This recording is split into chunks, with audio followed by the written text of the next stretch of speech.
తప్పించుకుని పారిపోయి జోష్నా గురించి దశరథకి నిజం చెప్పేసిన దాసు. అసలు దశరథ ఏం చేయబోతున్నాడో తెలుసుకోవాలనుకుంటే ఇప్పుడే మా ఛానల్ తప్పకుండా సబ్స్క్రైబ్ చేసుకుని మా వీడియోని ఒక లైక్ చేయండి.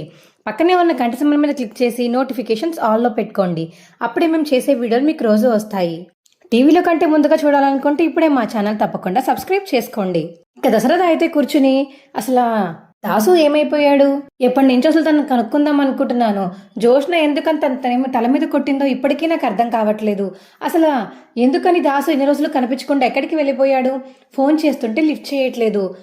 పోనీ కాశీకి తెలుసని అడుగుతుంటే కాశీకి కూడా తెలియదు, ఎవరికి చెప్పకుండా ఎక్కడికి వెళ్ళిపోయాడో అర్థం కావట్లేదు అని ఇక దశరథ అయితే కూర్చుని ఆలోచిస్తుంటే అప్పుడే ఇక జోష్న అయితే అలా కిచెన్ రూమ్లోకి వెళ్తుంది.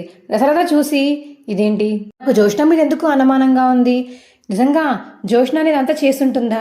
దాసుని కిడ్నాప్ చేయించింది కొంపతీసి జోష్న అయి ఉండొచ్చు కదా, ఎందుకు కాకూడదు అని ఇక మనసులో అయితే దశరథ ఆలోచించుకుంటూ ఉంటుంటే ఏంటి డాడీ ఇంకా పడుకోకుండా ఇక్కడేం ఆలోచిస్తున్నారు కూర్చుని అని ఇక జోష్న అడుగుతుంటే అదేం లేదమ్మా, నాకు నిద్ర రావట్లేదు, నువ్వు వెళ్ళి పడుకో, నువ్వు బాగా రెస్ట్ తీసుకో, మళ్ళీ త్వరలో ఆపరేషన్ ఉంది కదా, నువ్వు సిద్ధంగా ఉండాలి, నువ్వు స్ట్రాంగ్గా ఉంటే మీ అమ్మ బతుకుతుంది, అర్థమైంది కదా అని చెప్పేసి కదా దశరథ అంటుంటే అలాగే డాడీ వెళ్ళి పడుకుంటాను అని జోష్న అయితే వెళ్ళిపోతుంది రూమ్లోకి.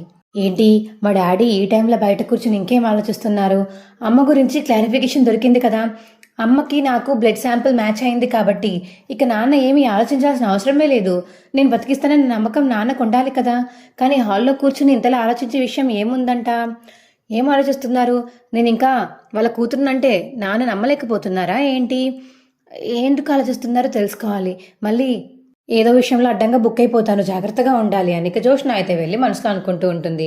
ఇక దశరథ అయితే ఇంకా అలా కూర్చుని ఉంటే అప్పుడే దశరథకి ఇక ఫోన్ వస్తుంది దాసు దగ్గర నుంచి. హలో అన్నయ్య, మిమ్మల్ని అర్జెంట్గా కలవాలి, ఒకసారి రాగలుగుతారా అని చెప్పేసి ఇక దాసు ఫోన్ చేసి దశరథని పిలవడంతో ఏంటి దాసు, నీ గురించే అనుకుంటున్నాను, నువ్వే ఫోన్ చేసావా? చెప్పు, ఎక్కడున్నావు చెప్పు, ఏమైపోయావు? ఏం లేదన్నయ్య, నన్ను కొంతమంది రౌడీలు కిడ్నాప్ చేశారు, అందుకని ఎన్ని రోజులు మీకు కనబడకుండా ఉన్నాను, లేకపోతే చెప్పా చేయకుండా ఎన్ని రోజులు ఉండాను కదా, కనీసం ఫోన్ చేసన్నా చెప్తాను కదా అని చెప్పేసి ఇక దాసు అంటుంటే అవునా, నిన్నెవరు కిడ్నాప్ చేయించారు అని దశరథ అడుగుతాడు. అదంతా పెద్ద బ్యాటర్లే అన్నయ్య, ముందు నేను చెప్పిన అడ్రస్కి మీరు రండి అని చెప్పేసి ఇక దశరథకి చెప్పేసి దాసు అయితే ఫోన్ కట్ చేస్తాడు.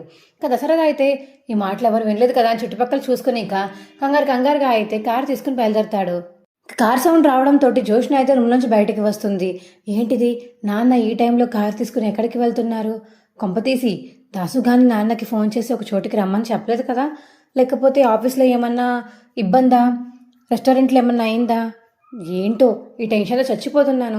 అయినా దాసు కనిపించి చెప్పినా నా బ్లడ్ రిజల్ట్ నాన్న చూశారు కాబట్టి ఎలాగో పాజిటివ్ వచ్చింది కాబట్టి నేను సుమిత్ర గారి కూతురుని అయి ఉంటాను, నాకెందుకులే అని చెప్పేసి ఇక జోష్న అయితే వెళ్ళి పడుకుంటుంది. దశరథ అయితే ఇక దాసు చెప్పిన అడ్రస్కి వెళ్తాడు. అక్కడే ఇక దాసు అయితే ఒక మూలం దాకుని ఉంటాడు. ఏడి దాసు అని చెప్పేసి ఇక దశరథ పిలుస్తుంటే అప్పుడే దాసు అయితే అన్నయ్య అని బయటికి వస్తాడు. ఏంటి దాసు, ఏంటి ఇలా దాక్కున్నావు, ఏమైంది చెప్పు. ఏం లేదన్నయ్య, నన్ను కిడ్నాప్ చేయించింది జోష్న కిడ్నాప్ చేయించిందా? ఏంటి నువ్వు మాట్లాడేది? అవును, నన్ను జోష్న కిడ్నాప్ చేయించింది, ఎందుకంటే మీ ఇంటి వారసురాలు ఎవరో మీకు నిజం చెప్పేస్తానేమో అని భయపడిపోయి నన్ను బంధించింది అన్నయ్య అని దాసు చెప్తుంటే నిన్ను బంధించాల్సిన అవసరం జోష్నకేంటి దాసు అని దశరథ అడుగుతుంటే ఉందన్నయ్య, ఎందుకంటే జోష్నాని అసలైన కూతురు కాదు కాబట్టి. ఏంటి దాసు, ఏం మాట్లాడుతున్నావు నువ్వు? అవునన్నయ్య, ఎప్పటి నుంచో మీకు ఈ విషయం చెప్దామని అనుకున్నాను, చాలాసార్లు కార్తీక్ నన్ను ఆపేశాడు చెప్పొద్దని, దీప కూడా ఆపేసింది, ఈసారి మాత్రం నేను చెప్పకుండా ఇంకా ఉండలేకపోయానన్నయ్య. నన్ను కిడ్నాప్ చేసి మరి ఆ ఇంటి దేవతని నాశనం చేయాలని చూస్తుంది జోష్న. ఏం మాట్లాడుతున్నావు దాసు, దీప వాళ్ళకి కార్తీక్కి తెలియడం ఏంటి, అసలు ఏం చెప్తున్నావు నువ్వు అని దశరథ అడుగుతుంటే అయ్యో అన్నయ్య, మీ ఇంటి వారసురాలు ఇంకెవరో కాదు, దీపాయే సుమిత్రకు మీకు పుట్టిన కూతురు, జోష్న మీ కూతురు కాదన్నయ్య. ఇన్ని రోజులు ఇదే చెప్దామనుకున్నాను, కానీ నాకు అవకాశం రాకుండా చేశారు ఈ జోష్న మిగతా వాళ్ళందరూ, అందుకని నేను చెప్దామనుకున్న ప్రతిసారి కార్తీక్ గాడు ఆపేసేవాడు. ఇదిగో వదినకి ఒంట్లో బాగాలేదు కదా, అందుకని మొన్న నన్ను చెప్పనివ్వకుండా ఆపేశాడు. ఇప్పుడు కూడా వదినకి బాగు చేయాలంటే దీపానే ఉండాలి, దీపానే నీ సొంత కూతురు అని కదా దాసు చెప్పేసరికి ఏంట్రా, ఏం మాట్లాడుతావు నువ్వు, స్పృహలో ఉండే మాట్లాడుతున్నావా? అవునన్నయ్య, నేను స్పృహలో ఉండే మాట్లాడుతున్నాను. జోష్న మరెవరో కాదు, జోష్న నా కూతురు. చిన్నప్పుడు మా అమ్మ ఇద్దరిని మార్చేసింది. అప్పుడు తన ప్లేస్లోంచి తీసుకువెళ్ళి బయట పాడేసింది మీ కూతుర్ని. కానీ చంపమని చెప్తే ఆ రౌడీ వాడు ఎవడో బస్టాండ్లో వదిలేసి వెళ్ళిపోయాడంట. అప్పుడు కుబేర గారికి దీప దొరికితే దీపాన్ని పెంచుకున్నారు కుబేర గారు. అది దీపాయే మీ కూతురు అన్నయ్య అని చెప్పేసి ఇక దాసు చెప్పేసరికి ఇంకా దసరా అయితే షాక్ అయిపోయి కళ్ళలో కంటతడి పెట్టుకుంటాడు.